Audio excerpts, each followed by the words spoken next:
kangai mo deuh pakhat chu hetia opposition in ni lai hian tuna kan ruling ni mek te po kan tiang an tia an kan tiang an ti kha anan thu ta chenga an ti le lowa tuna hian kan ril ro om pakhat chu hetiang ang program kan an siam na chan chu prong deuh zung kan tumanga hei manifesto te po kan in zia chat siak mai lom ti te omani tun nai lok khan party pakhat minister khan ti hian a soya kan manifesto te kha chu kan ti puitlin lo deuh te po oma en thian nan kan manifesto ni lo pa kan ti puitling chawani awak chak ai kalom hu vekatia a manifesto khan an stikanga chu kan te nan kan mang turania tuna hian thang thar jok ten keini hi amarwaya ron ti veringot kan nia adot le chuan mithiam jok ten party hi an manifesto hi tuna po MNF party kha adik taka soi chuan hi an checklist ani heta tang hian kan check anga tunge an ni kan khianga hemi tanga kan check lo bera chuan an ron sem le thinanga thu mai ni nei ka ti mai ke chuan hei po hi chiang kuang reng lo thu ro mei mi hip tak lung koi tak vathen na tur tak tlang om chuang si lo amai ro chu chumi chu ka ti na lom mau pu khat chu kala ron ke u veang ti ang type khani hei chu kha mi puite hian kan ning to a mi puite hian heng hi nol kan du to a chu kan ron din chuan na chan pakhat po ni tuna po in han soya khan ni e mu mal taka om fak lai chu oma azong chuan kan ron soin theilo wanga cabinet sub committee on reform kan siamang governance khan chu nge tiang ti te po kha in lu chil zung kan du a tuna hian kan state ina kan sarkar ina sum alo na te hi anasa kan tia eng dang vak ti ngai lo wati that ngai hi ti that thei hi om entinan tuna hian eng angza chia hinge chia kan choi tur ang lut lo hi opposition in ni chuan ni chin apok khan in ria a in poma in ria in kria a in nena kan soi la ya chu kan ruling party in GSDP asiak liana a poisa puk tur le alak lu ber tur ti puna do wangin state ina sum alak lu cho ruala kha mi maltin cho rualang chia kha at percentage anti sang ta a chumi tang chuan kan puk tam theita ani ti in khretheu sia in patumin kan tiang in party patumin enga nge with one accord real rumun khat pu in kholaya india dodalna in siam lo o ti hi karil ro omani mi puite wangin lo pen chukula pathian in mi puya mangai te ta na rongbol tura ron chuak in ni to chuan kha india ngai in kafia tuna hian TDS kan tia tax deductions ngari at source ka hei po hi entirnan departmental work kan ti hi ngunde win han ngai to la ming ai o in chan sak ringot apu hian ani contractor lo ni ta ma se aming in an thokak kein ka thok dai sia chu kan rama chuan kan riat lang nel ani political party in du sakna kan tia chu ta tax bo chu kan rian hi kha opposition in ni angin ka chu ka kangen du chewa zanina hian ka in bol sai na zong rei tak soi ka tum lowa tax deduction at source ti ringot hi contractor ina contract na mu mal tak aneya 2% an lo deduct khan taxation in alo muhala kamian file che khan amu kha chuan aron zuya aron chui thei ni ma se la TDS hi as ngani a file lo chuan a enter lo chuan taxation department in a reng lo chu ani pop departmental work ni si lo atam lu ti in thiamin karing departmental work ni si lo hian tax kan avait na salut tu ka het a hian lian takin sum abawa ngun takin nang ni chu ta hian cheng ula ron hai khai chuak ula ka duani in governance in tia po khan nakina hei min ro place ka nga pakhat chu chu ka taxation chung changa ka soi du pakhat chu ni ta sela chumi lo ya chuan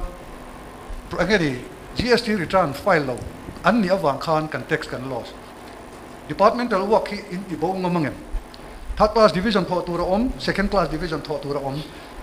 without entering into contract sign le tel reng lowa tho akha departmental work chuan ya chumi estimate an siam dana chuan 18% kha align phum lo mo profit khala tho lo mo chumi ni si chuan tax kha apeto si lowa departmental work ani chuan GST chu heta rota valei balu lei adik to ma she value additional tax kha veto lo ni khami taxation lai tak ringot po khan adang chia thar la lut lo hian crores of crores hi kan la lut don chu achiang hei hi chu apoi mok kati adot le chuan kan ngai sual em chu tun apo hian kangen du cheu chu shaki kan tia athonin hei kum som nga chung an let ling sual lu tu ka ale kha asa prong po han siarila kum som nga chung apung om lowa man thei ani ta kum som nga thina tangin pungom don ro chumi ni si chuan o capital root tu chumi ni si chuan som nga khalaya assume amani value voina chiang za le kum som nga a local no chiang za in klom hlei to zia tu chu ta ru po ngai lo thei mai thei tia mi pui ji nga in soi tiam na na man te hemi development capital sum kan ti kan mu in ngel nge na tu ra ta na min pe kan man da na te hi in mu kan mu tun a hian anin thei sak mai mai em ni khatiang khana lang cha ni hei hi poi mo em ka ti chu chu ti tak zetin in tro ula ruling mi pui jong bel khom a in opposition mi pui jong bel khom in tam atak tak chuan vote mu percentage sa tangin tang ro ula ming thak in du credit lak in du wang ringot ani chuan in ti dik lo pathian in mangai mi pui ta na thil tha in ti tur chuan khola i ho hovin in lo pen chuak theim i ka ngen non le du chewa amai ro chu pakhat le ka soi du chu governance kan soya poi mo em mai chu hei hi ni PSC kan nei estimate committee kan nei tuna hian MLA nei ve in om chu chuan enge an ti ang PSC chairman te ko in nei PSC chairman ina ati theile ati tur amo phurna la ya kha CAG report han ngai tha ula han en ula ka en hian atuma nuk no chi ang de chu ni la tra mai tu na tur khopi atamani adik taka soi chuan han ngai to ila 2G scam kha thu oi lo chuak kha ani dan tak taka chuan CAG report PSC nan tia akal zela chanchin bumi nan chua chuta CBI nan chuita ni voinia in PSC chairman ni nate estimate lama intel nate kan sarkar huna chuan ti rik ngot mai hi chu ke chu in performance ahen ka pom lei thei lo ni adik taka soi chuan tuna po skywalk kan soya heta po hian a ministry chang tu chu he skywalk paisa lo lu ta po hi ani na taka chuan corruption do in do don chuan tuna do ta che u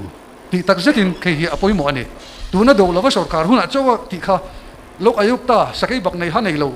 se na nei lo ang deu kan ti kha papakhatrong kampo kan ho venga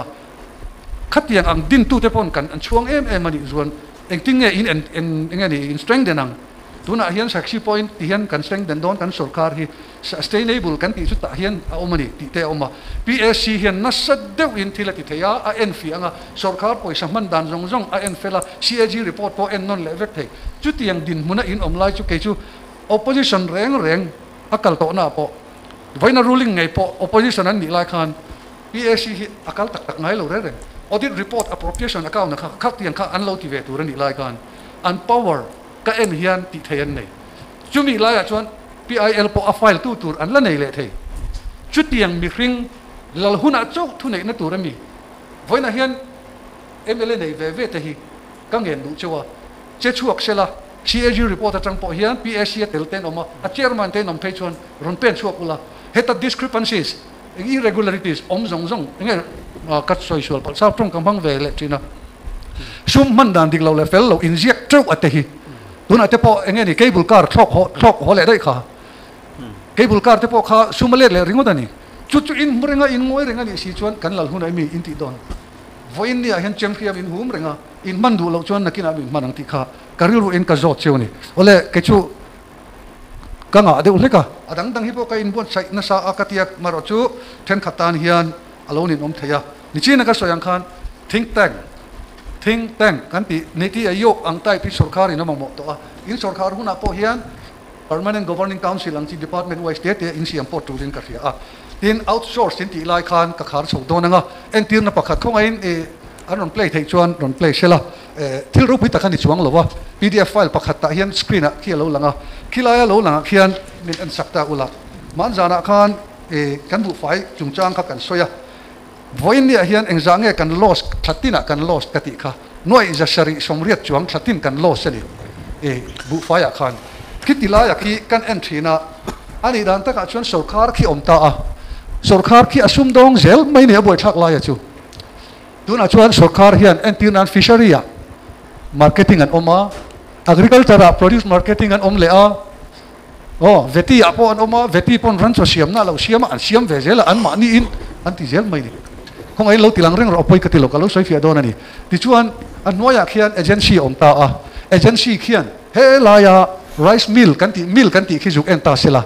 mill a khian agreement an sign ve anga paddy field le ta bu hum kha a lei theya a lei nuwa chuan he ta kudam a engla ya khian a stock anga kudam atanga stock ki district ka asen hawa khian a sem leang district atangin retailer a pakhata tang khian ki akap ta trewanga an lo la darang oh entir nan ki ka soyani bu fa ya khian Mizoram bu fai hi ibu fai her zong zong 20% cho kum khatna Mizoram bu ni pot ro se entir nan a outsource tak tak don chuan a road map a siam felang akum ni na 50% akum thum na 75% akum li na khati khan akum a zo vek thei to don ne 75% kimi khi ti tak tak a chuan Mizoram hian bu kan nei thei kimi sen so zong zong bu hu min le na ki in ron reimburse le vek don nia antia kan du lawa chu ai chuan anwai agency khi lei kan du a kan bu fai ga hotel changa zu lei kan du a hu ma lei a kan la du tlat enga tinge sarkar na thok jing apo duan omang achan chu khila ya khian sarkar na thok involve na om to lo government level a khian mi puyan chiara veng khwa kwata turan lo siama ration an sem daranga ti khian chu sarkarin ati thei tuna chuan supply kudam a maintain anga ya khang zong kha outsource chuan mumal takin ati thei bu faya tong moisture tam chuan a kudam chu adule desiccator mangin engedi egenin ati mayang khang zong kha amola don chuta chuan sarkarin a lo hi a omjok thei hialani a chip chiara soina hun ong lawa afran pa in keima ni rural na dik YouTube channel a kan laron soyanga khitiang khian outsource tur dang po hi tam tak a omani ti hi kan soidu a hetiang ang zonga kan kal lo chuan a thalo entirnan pil pakhat mai chu Ukraine le Russia anin dowa ini chan outsource om lo tak hian lo outsource ani ti kan phethiam mayanga engel Wagner sipai te po kha arwai inan roi mai ni army chon nei thowen karing mase privatize farm police army kha an roi mai ni Russia chuan he thil hi kalin keima ni jail involve kan du asor kham ne thokpon telve du na kan neya supply inspector kha khita kudama tu tangai to don lo ati tur chu inspection vigilance atiang mi pui nan lo ti to khati zonga kan sarkar kal pui kha kan du ani ta chuan profit tam taka om ti kha ka thayang tokin ke po ka insuma PSC pon ti tur nei opposition kan di ang howen tang rol ula kan ruling in a thila ti dik lo hi chulai chuan siam thatu turin ni chin chuti rolin ka thian point soi dola nem ka khelowa mi pui te hian sarkar kan mu sit thiang lo kan siam ani tlat sarkar chang kang lo kan siam chuan keima ni kan ne phani mai chu wang chuan ani hetiang program hi kan siam ni mi pui quality a jirin sarkar quality kan ne yang ti kan ringa heng a hian kan ngai to na sengin ti tak zetin sum ren chem na kong an siam po tu na khan pakhat example ka mang chawa adang po ti thei chawani sarkar department in bu fai boy pui ngai reng lo a boy pui tu turan om mai ni chutia ti du lo an ti tlat du na chan chu party worker til ti thei deu in je tel ve du tlat om thi na hian ni in ke chuan ka muwa in sarkar huna po heng hi ti lo turin kan du in kan pe sei chawri ole Dr. James khan min khai khom saksila toite in karon khai khom ton kan soi beldu lok chu soi fe lok ngai khati chun sin khan GSDP kha inflated ani ti kha I puk beldu chuanin puk tam du chuanin 3% 3.5% ma khom sia kan inflate anga ya ani maya I an lo ti ni pon I budget estimate amaro chu kha chu ti reng theilo I kumle akhanin actual karon langang atak GSDP tak ka Central Statistic Office in ron ti chuak anga kami achi khan lo inflate ani chuanin I 3.5% chunglama aron fall nga lang ni kuma khan chu aron point out tu aron tar lang tu CAG ani ya session liam ta CAG report an thelu an phara khanin kuma salama khan 3.5 tura leiba tura in budget kha is 6.9 7% vel za pasari vela kan fall chodai mai ni chu sarkar chunga khan mi puin action kan la tura nia mi pui action lang na tura nar kai tu tur chu PAC tuna kan convener ina soi public account committee khan ita ani khan finance minister kha an committee khan I ani soi fia tiranga ani soi fia an lungoi lo no confidence motion thengin akal thei chu mi puin sarkar kan chu khal direct thei to silo kan ai oin kan MLA te hi MLA fang hi pakhat manom lowa kan ai wani tina sarkar min khal tu te nia PSC role chu GSDP an inflate anti sang lui kan tia ka ataka lo cho khan lo hiam ta sia an fall ta chia CAG na ron tar lang ta chia CAG na ron point out che kha chu PSC na drop ngai ani a drop lo chuanin I ti khanin thu boy kal renga a drop ngai turani topa a drop tur khan finance department kha finance minister kha ain soifia tir don ani ti kha kan soifia du loka tina top na kan soibel du chu I thil ren hi ke chu economic setting kalau te maya kal in thil ran poka kalau be sei le party ten manifesto ten la finalize lo veka Mizoram finance sustainable kan soi poka sustainable tak ani theina tu chuan thilian tham deuh deuh kan phurit a oma ama sabera ka ngai poi mo chu power sector reform hinita power electricity hi power hi kum coin kan mo dona industrialization na san pole kang zel dona power sector hi pon lammi company te poina foreign investor te poina power distribution te accounting te payment engkim a system hi anron rin tla karon ngai theina tur chuanin power sector tuna kan kalpui dan hi reform angaya tuna lan dan nai chon sarkar phurit lian kui sarkar revenue expenditure bomb ania sang ni chawatang dei to khan electricity act amendment siam ni in i power sector reform hi central kan min tur ngar to chumi pat pakhata chuanin joint electricity regulatory commission hi i manipur le mizoram hianin mi kanin ko pa hi kan ti om chun lian thamom chun ania chu power sector reform hi kan agenda ni se kadu khop mai mi pui te point i sia ila demand ila kadua in kan soi tak bok sarkar asset hi sarkar ina ro nei te hi a management le i a monetize suma chanti dana hi policy nei tha ka ti khop maya ta chuanin ye kan convener khana zil thep boka ke chon thuron zong ti teng i lengpui airport po kan sarkar asset ania kan ro ania kuai tang kai le sung thok suak zong man dana mem kan theilo ni chuan asset monetize na tur hianin ro manna ku shalemo engkina mo ro manna kan siam angai in ka sia power sector le asset monetization tura hianin power sector reform na hian centrally in hong kher mai poisa tam tak adani ituna saski kan tipo hi power sector part 2 tang part 5 a hianin I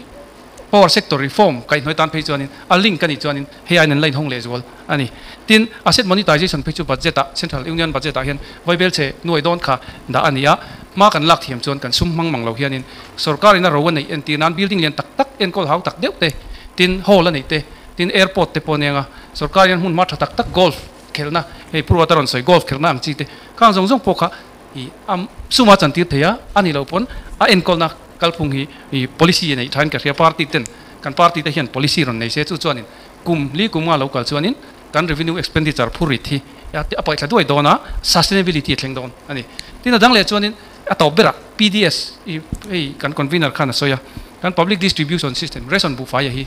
asem tur leina te asem dan kalphunga te hianin ma chu kan la kan digitalize to computerized to sang hi som pathum chowela tangin ning ka ria he hian thui tak chu asuwa tun haya aadhar card nen kan linka kutnem kher ania ma se kutnem kher hianin ngong ala nei positive takin ngong ala nei long ning ka ria he hi kan sum bom ralna ania heta po hian policy party tin te hian policy in nei that siak sela I aduam khop mai ti kha turo nang reng deun tlang komnan kan soini chuan kan belanga kat war zong hi adik tak chuan cheng som panga bu fai lei thei kan ni lowa in leya kan le ri chuan sarkar na to government employee federation po khan an soya heng hi ti top ngam sela chuang kadu khop maya great scale sangli le zariat chunglam tinin lalwila ti te khan soya masen pa thluta chi lowa heta hian tam tak kan lo sani chu cheng som thum pali in kg akan leilai hian kg a som panga in keinin kan leithunga heng te hi sarkari kan khonga yani chuan AAY le PHH ho hi chuan lo la ro se chutiang chi chuan kan tianga khami kan bu apo ni china kan soikha rice mill pakhat chau po ding lawang champha ya dingang kan leile thikum khata aron phungang bu thar hi kanin to de rang lutuk don ti ka ria a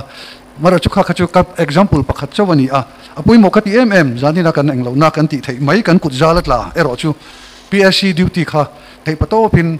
hei hi chu in ni na alo chel zoka hian tuna hian a existing a thutlai me ka hi chu u ban lal na kha ni in ka ria a o kha chuan mo phurna lian tak mi zo mi pui chunga ani ani achan chu heta tanga mo phurani ti kan soi ngam lo pe le zel chuan